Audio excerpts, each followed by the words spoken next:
Okay, so today we'll have the last class of this semester.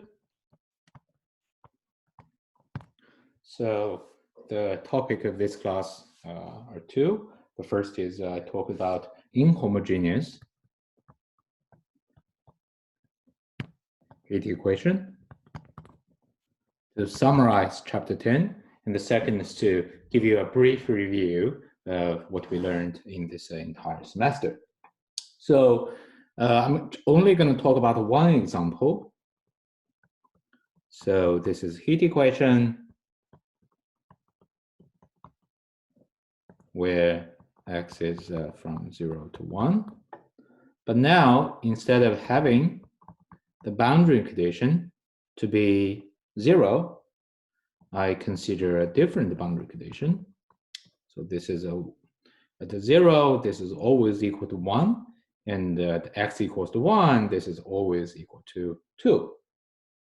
And there is an initial condition equals to fx. How do we solve this?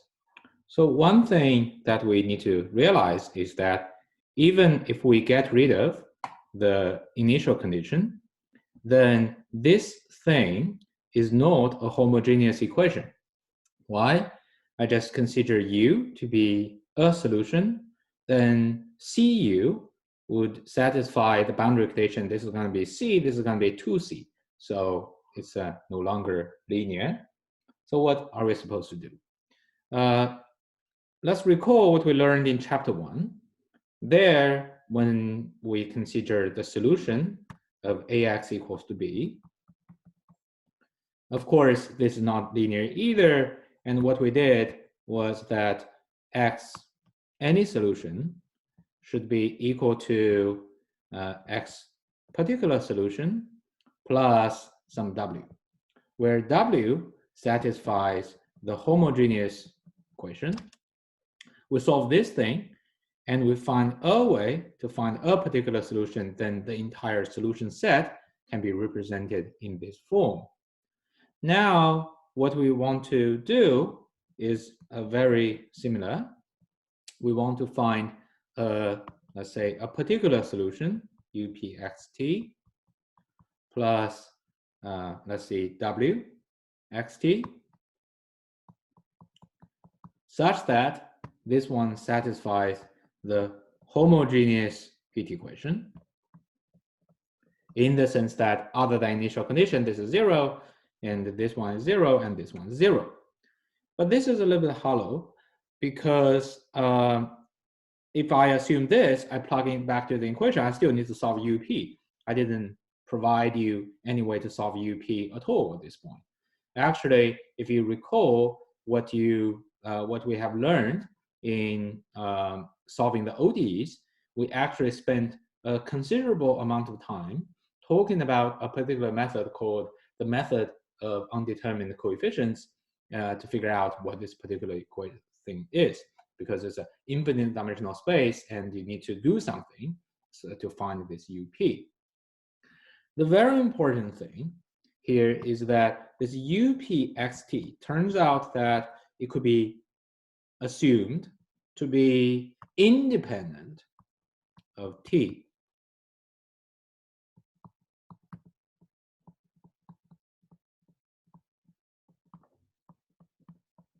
Okay? This is an important assumption, which means that I assume UXT equal to this time independent piece, but is a particular solution, plus a time dependent piece which satisfies the homogeneous heat equation. So let's see, how do we figure out this time independent piece? Yeah. Professor, why are we allowed to assume that the particular solution is time independent? It's not like what we're allowed to do so, but we would get so to simplify, and then we verify this is correct. Because if I don't make any assumption, I'm not simplifying the degree of freedom at all. I need to find let's see, I just find a way to get rid of a variable and see whether this would work. And this is how we're pursuing. Okay, so let's see whether I can find a time-independent thing. I mean, a time-independent solution still it satisfies the heat equation in the sense that the left-hand side, the time derivative is just 0. That would be 0 equals to up x squared x. Here, since there's only one variable, that would mean this. Subject to up(x), there's no time, equal to 1. Oh, sorry, 0 equal to 1, and up1 equal to 2. Okay, this one we're pretty familiar. It's just an ODE. And it takes the form y double prime equals to 0. And the general solution is one is 1, the other is x. So upx equal to c1 plus c2x. You just plug in, and you find that in this case, this is 1 plus x. Any question?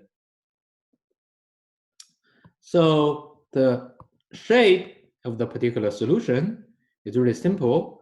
That is, this is x equals 0, and this is x equals to 1. What it does is just a straight line. So it's just a straight line. So this is 1, and this is 2. Okay, and this is upx.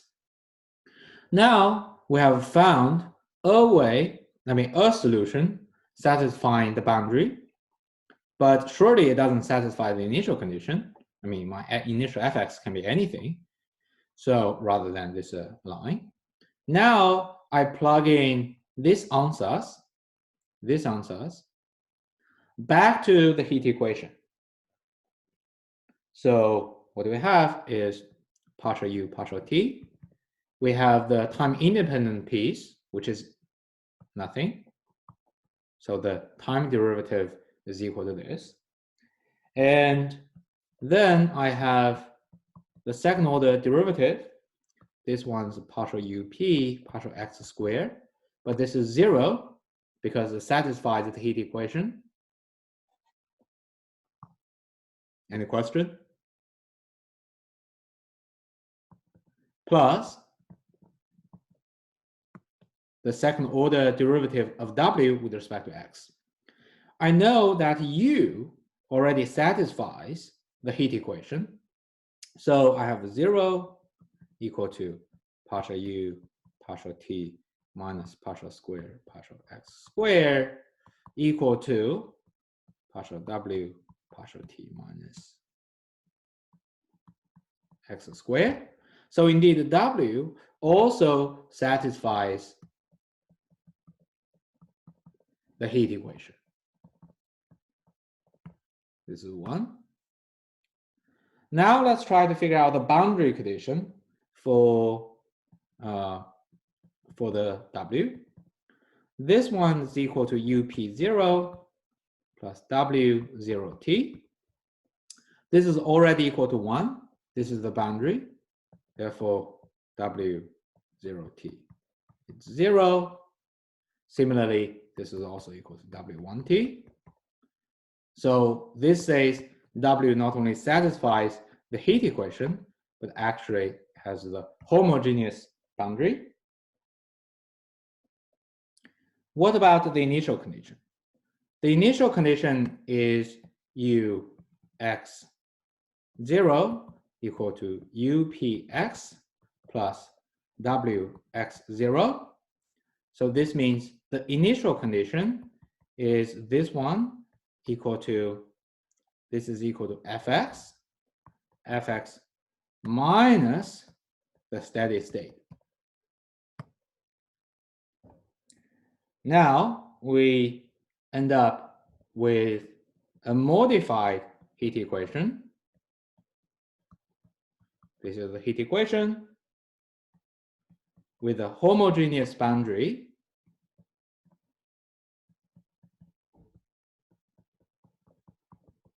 And with a modified initial condition equal to fx minus this upx. whatever this function looks like, using the Fourier series, Fourier expansion, we're able to solve this equation using the knowledge we already get. We get Wxt. Finally, you put everything together, the Uxt would be equal to a particular part plus a solution to the homogeneous heat equation. So, I mean, we asked about the long time behavior before. Recall that the homogeneous Dirichlet boundary condition means that I'm putting two freezers on two ends of the rod. In the end, all the heat is going to be sucked away by these freezers. So W, the solution, is going to converge to 0 as time goes to infinity. In the end, so Wt goes to infinity, W goes to 0, and therefore Uxt just converges to this Upx.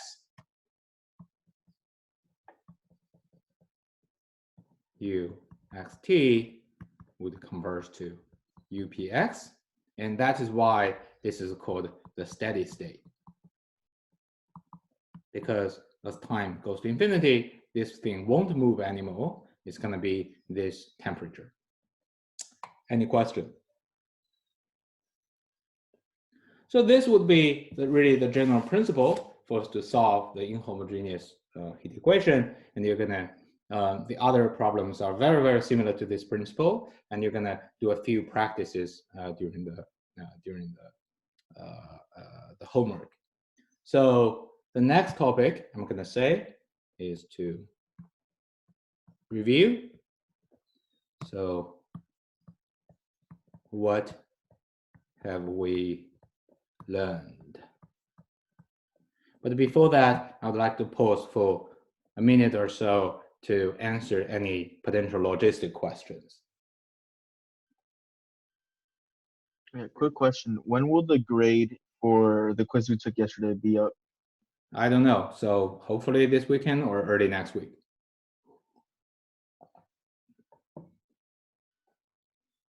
Any other question? For students who are taking the class for a letter grade, can the oral quiz hurt them in any way? Because I understand it says it's just bonus points, but also not taking it can lower someone's grade. Yeah, so not taking it according to our updated course policy so far would result in a grade no higher than B+. Okay, thank you. Any other question?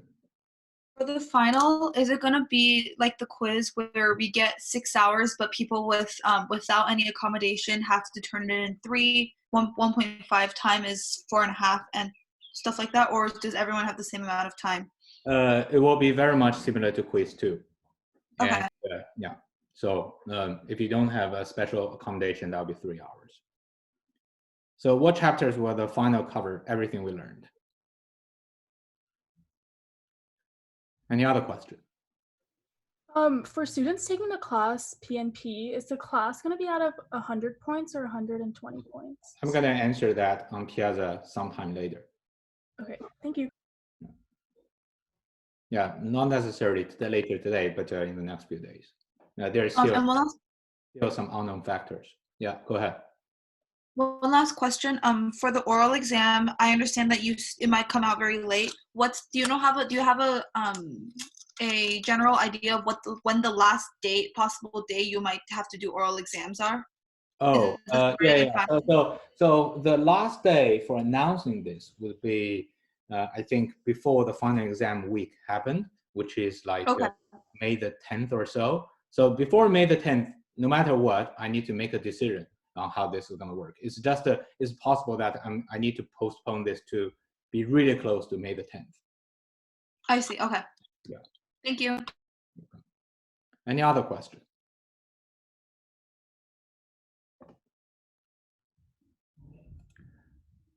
Yeah, okay. So there's a question, which is how long do we have to take the final? I think I've answered that, which is 3 hours would be the actual thing.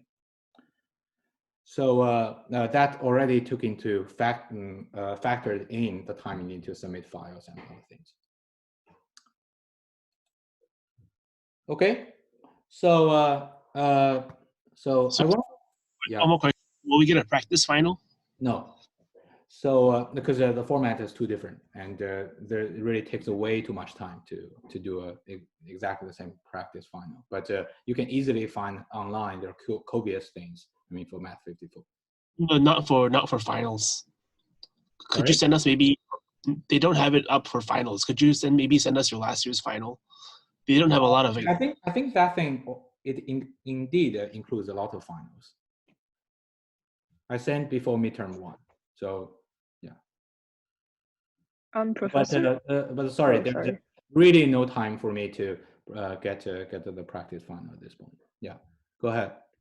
Are we gonna have a time period in which we can choose the 3 hours to do the test, or will I it's think assigned to us 24 as our hours, final time? within 24 hours. Okay, thank you.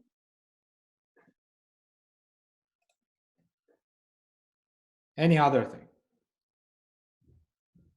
Okay, so yeah, I saw that someone answered in the chat that there is a website, so could be useful. So part 1 is let's talk about linear algebra part 1.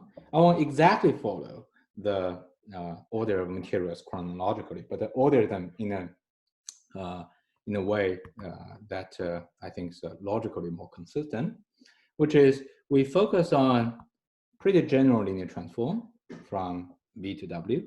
There are 2 vector spaces. Obviously, this is not the first lesson that you heard in the semester, but nonetheless, we can consider that there's a linear mapping, mapping from an n-dimensional space to m-dimensional space, and in particular, they're all smaller than infinity. Now, what we want to do is to solve the linear system in the sense that you give me X, you ask, give you B that's in W, whether I can find X that's in V. And we're interested in the so-called solution set. So the solution set can be divided into a few cases. One is there's at least one solution. If there's at least one solution, this is equivalent to say that B is in the image of T or the range of T. Then it's a guaranteed that there's at least one X under T would be mapped to B. And we also define an important thing called the null space. Null space really contains all the X such that under T is going to be mapped to 0. So then the solution set is given by some particular solution plus W. They'll always take this form where W belongs to the null space of T, and this TXB is a particular solution. So this one, particular solution. So I'm going to go pretty fast, but if you have any question, feel free to interrupt me at any time. I can explain further. So the second case is there is at most one solution. And this one is equivalent to saying the null space of T just contains 0. If you just combine these two together, you're going to get the so-called unique solution, because at least one, at most one means it's just one. So what we have is the null space of T is 0, and B belongs to the image of T. So now the next question is, when do we have that Tx equals to B always has a unique solution?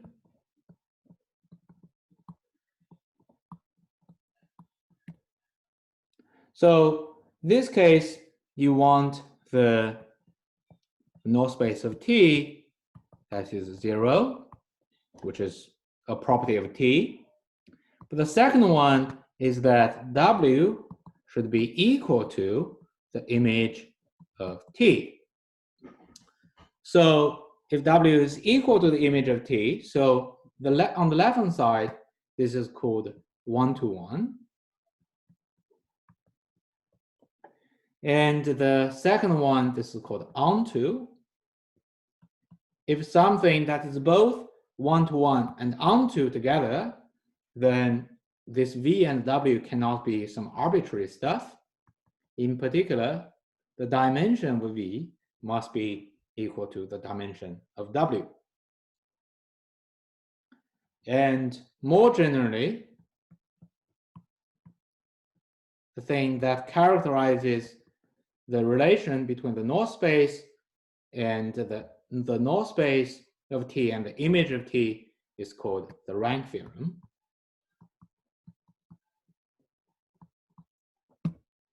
Okay, so that's an important part, most of the part, at least half of chapter 4. But this representation so far is a little bit abstract. Why? Because we haven't seen any numbers. We just talked about some vectors that are in these vector spaces. So we want to do computation.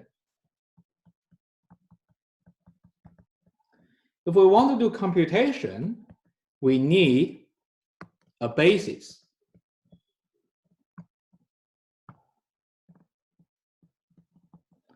So let's take a basis, B, to be B1, Bn. That's in V, C to be C1, Cm, that is in W. Then I have a mapping from V to W. I need to move this a little bit down.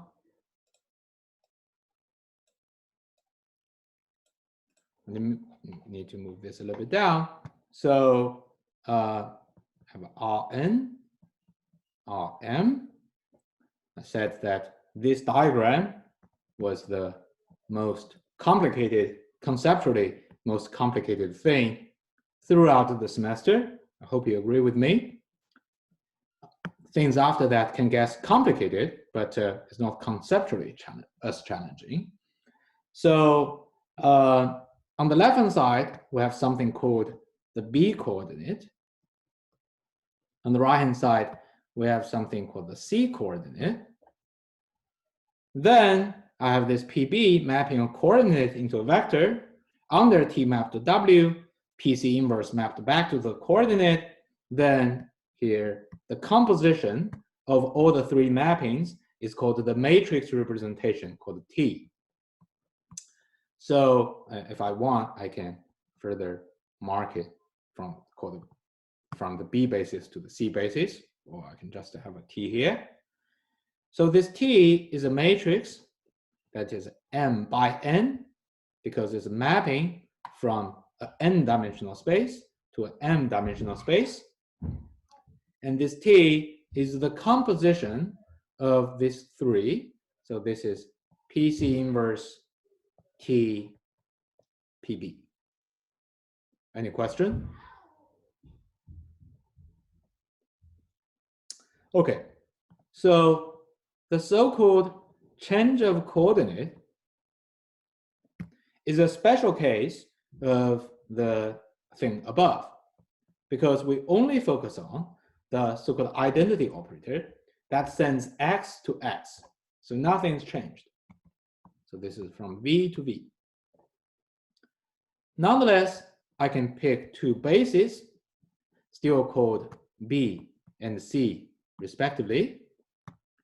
Then I have a PB, I have a PC inverse. Here I have this identity operator. Here we introduced the new notation called B, P, B to C. It's nothing but a notation. It is given by the composition of PB inverse and PB, because inside here is identity and can be neglected. Now we're really working with matrices of size m by n or n by n respectively. If we consider the linear system, we talked about it before, now we can use numbers to talk about the matrix m by n matrix. This is a bona fide n-dimensional vector equal to B in the C basis. Now we're back to chapter 1, which is called the system of linear equation. How do you solve this? It's always the same. You put T here, you put B here, right? And then you convert to the row echelon form, and then you check the pivots, blah, blah, blah.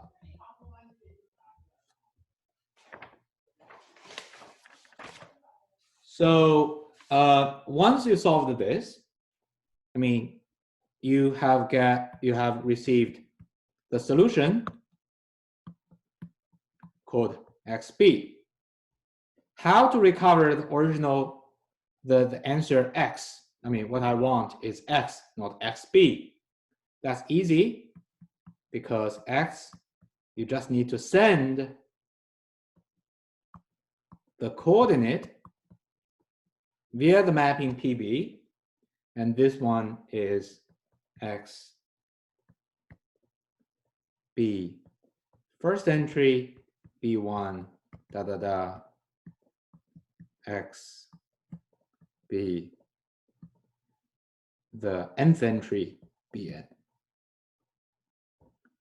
So how do we know that this is isomorphism? So that we can always have a unique solution. This is equivalent to saying that T is invertible. But to say that a matrix is invertible, it must be a square matrix. How do you actually check? An easy way to check it is invertible is to compute its determinant. So this basically summarizes the first part of linear algebra. Any question?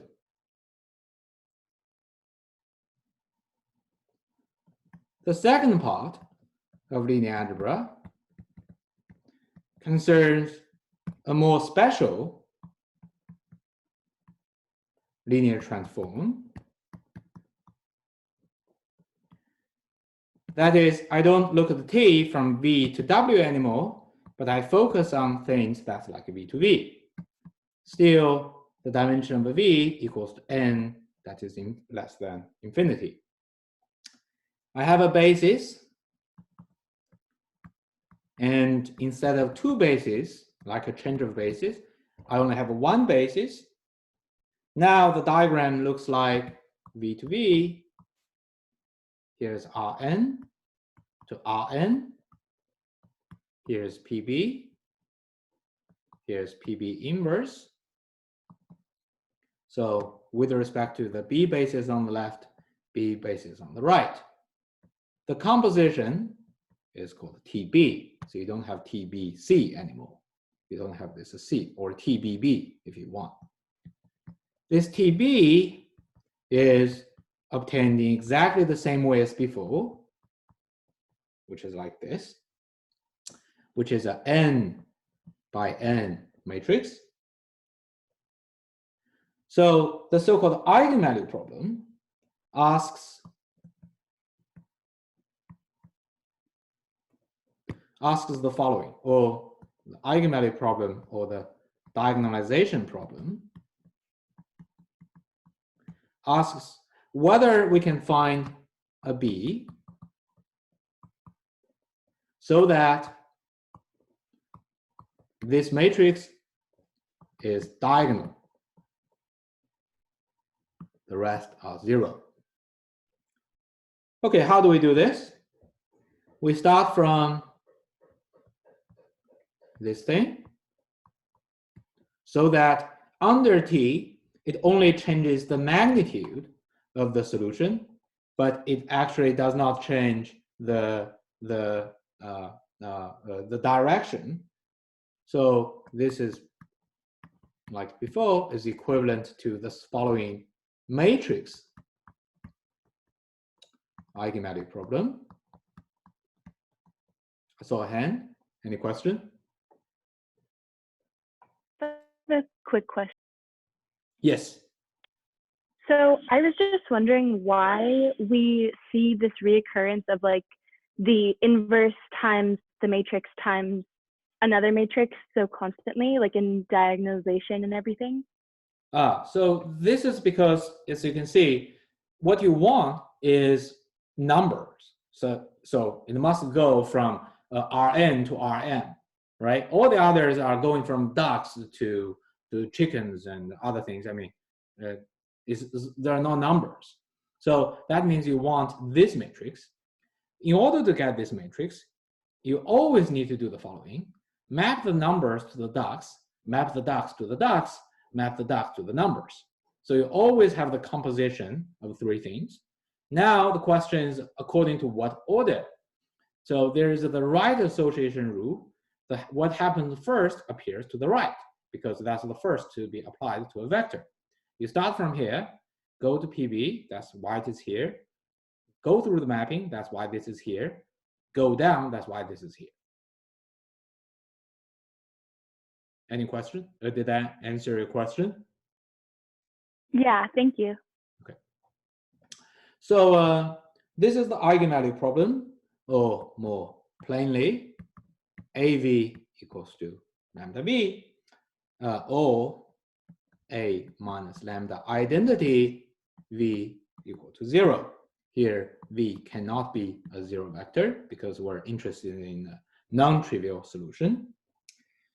So the procedure always looks like the following. We first solve the determinant. So this is 0. This allows us to find the lambda. Then for each lambda, we actually solve A minus lambda IV equal to 0, and we get the eigenvectors. So if A is diagonalizable,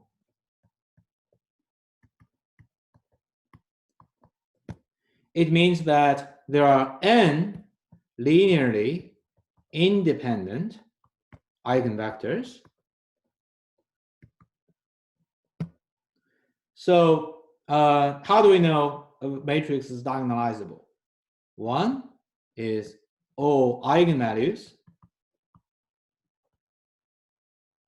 are distinct. This is because any eigenvectors associated with the distinct eigenvalues must be linearly independent. 2, there's a very important special case, is A is real symmetric. Then we have the so-called spectral theorem. 1, A is eigenvalues are real.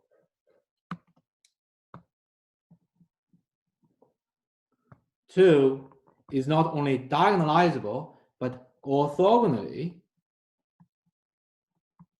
diagonalizable.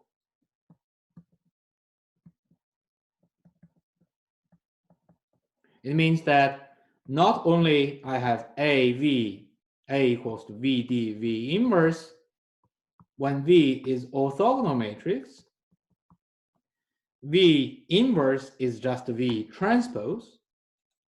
So when V is orthogonally diagonalizable, A is equal to VD V transpose. Finally, we talked about a very much related thing called the singular value. decomposition, single value decomp, SVD. So this one says I can actually talk about A that is n by n. So in particular, we assume without loss of a generality, we assume n is bigger than or equal to n, where A, the columns, we further assume, let's say the columns of A are linearly independent. How do we find the singular value decomposition? First of all, what is singular value decomposition? It takes the following form. So, or in the matrix size, so this is m by n. So this is equal to, here I have a m by m thing. On the left, I have this u tilde. This part can be anything, I don't care. Yeah, but the number of columns here is n. The reason why I don't care this part is because I can form m by n nearly a diagonal matrix. Here, there's some theta sigma tilde, which is a diagonal matrix. Here is a 0. And then I have a n by n matrix called V transpose. This is called the singular value transformation, the singular value decomposition, U tilde, sigma tilde, V transpose, and this is sigma tilde is a diagonal matrix. On the left-hand side, it's called the full form of SVD. This is called the thin SVD.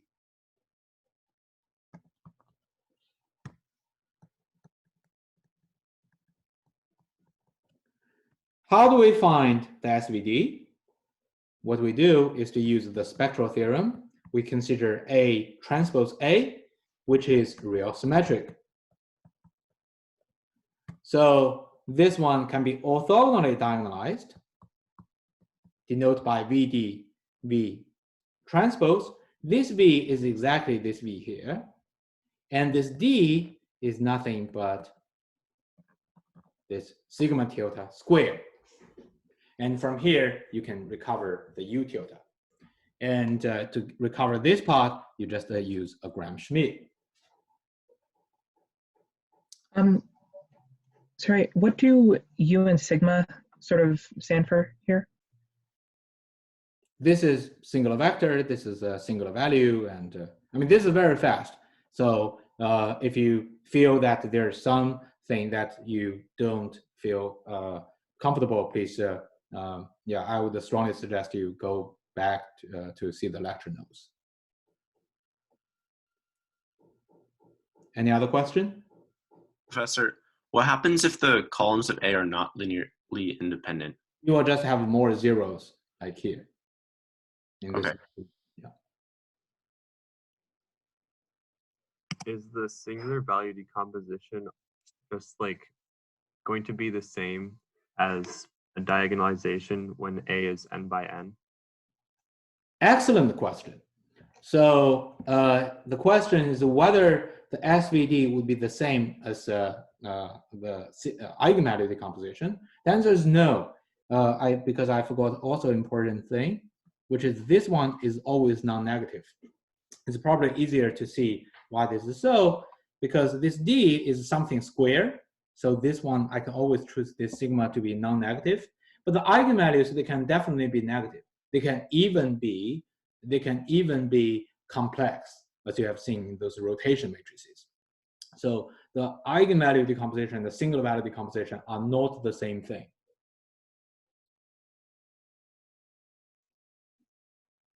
Okay, so let's move on.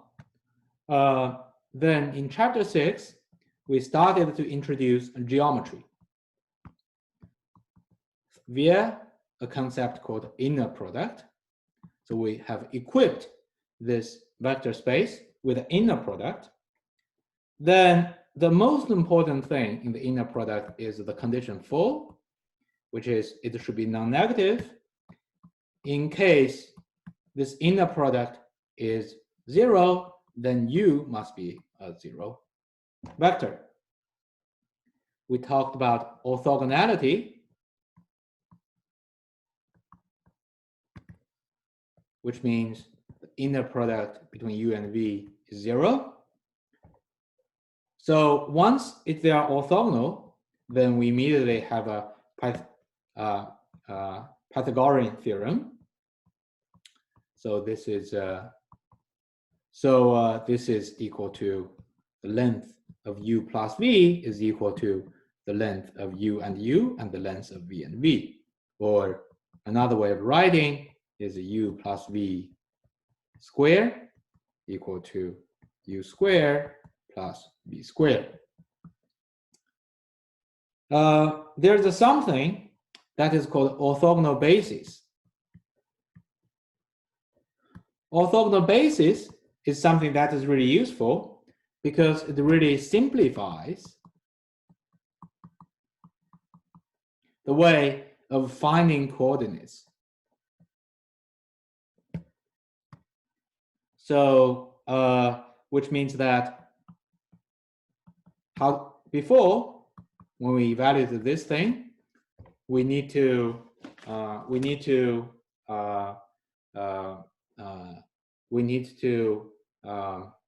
solve a linear system. But now, if it's an orthogonal basis, we just need to compute inner products, which is a lot simpler. Another thing is, what if AX equals to B has no solution? Based on chapter 1, and we just gave up. But I've shown you an example predicting the number of COVID-19 cases, like based on the data during the spring break. It was short of the 300,000 K at the time because the shelter place was useful. And at that time, 300,000 sounds like an enormously large number, but now we're way over that. So, but you have seen that indeed, based on the data, although you have some mismatch, but if you can find a solution that is as close as possible, it still gives you an enormous amount of information.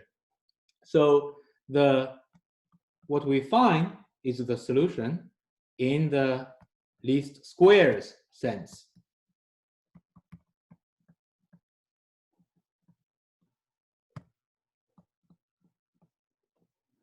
So the actual procedure, the idea is based on something called the concept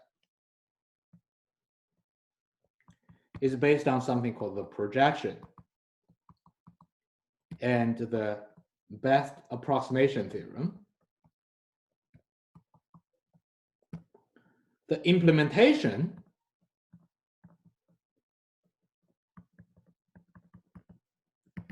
is based on solving the normal equation.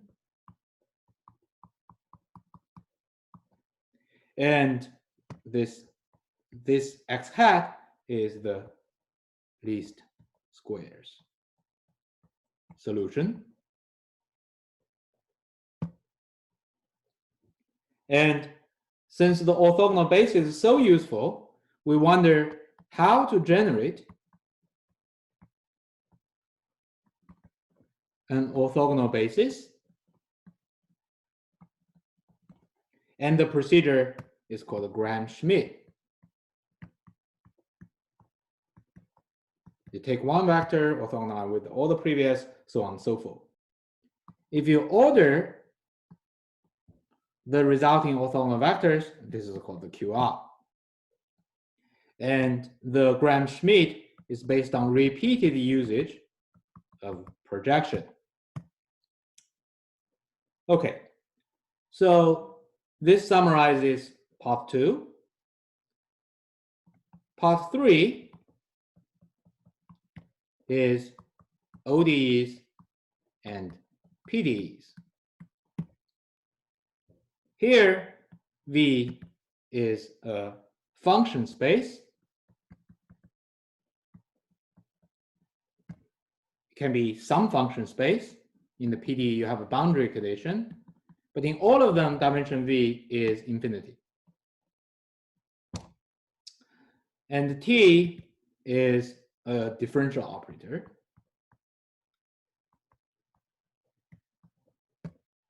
And what we're interested in is still similar things. We're interested in Ty, let's say Tyt equals 0. And this is a homogeneous ODE. And how do we deal with this? We use the technique of so-called auxiliary equation.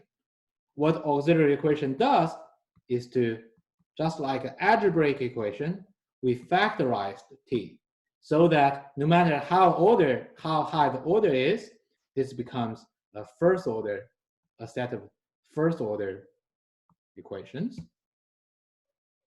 Sometimes there are repeated rules, but you can understand them through so the real tricky thing is repeated root. And we can understand, you can also memorize the solution. There's no shame about that, but you can understand them in a consistent framework using a limiting process.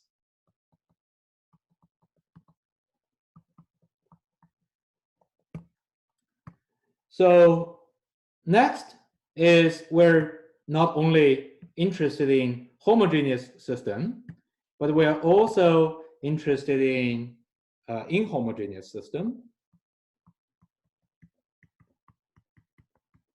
where we'll only consider right-hand side of this form, where R is complex number. What we did was to restrict T from V to V to W to W. Here, the most important thing is whatever W we choose, the dimension is finite. And F should be in W, and we need to guarantee that the solution, there's a non-trivial solution there. And then we convert this back to chapter 1 equals to FB. Although this is chapter 1, it has a fancy name. It's called the method of undetermined coefficients. Where are the undetermined coefficients? These are. Finally, we just learned PDE. PDE is just a T from V to V, now with boundary data. How do we deal with the boundary? And the important thing is the method of separation of variables. The method of separation of variables is basically the same as what we had in chapter 9, ut equals to some a ut. And you can think that you have conceptually discretized this u, or the spatial degrees of freedom, but that's just an understanding. What you actually solve are things like this, rigorously, with boundary. This is again an ODE, which we do know how to solve, but we need to match the initial condition. The initial condition can be anything look like fx, but what we have are sines and cosines. What we do is to find expansions of this form. Remarkably, such expansions can almost always be found, and we talked about the pointwise convergence, and this is called the Fourier expansion. How to compute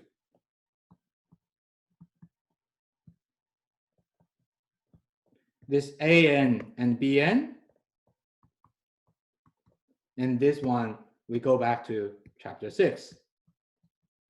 That is using inner product.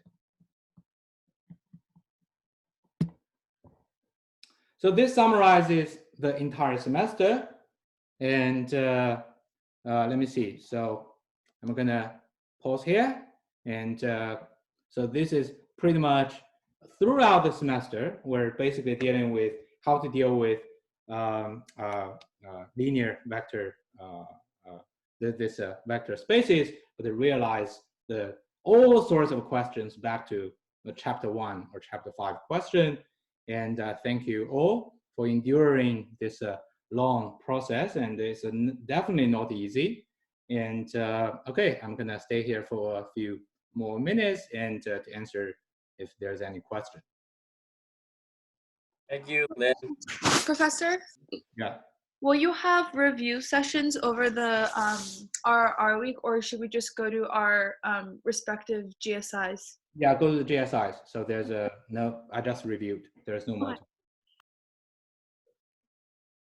Professor, can we expect the final to cover all 3 parts of the class evenly, or will some parts be emphasized more than others? We'll absolutely cover all the 3 parts, and I don't know at this point, a priori, I'm gonna focus on what, but it's gonna cover all the parts. Okay, thank you so much. Yeah, don't forget the tau. So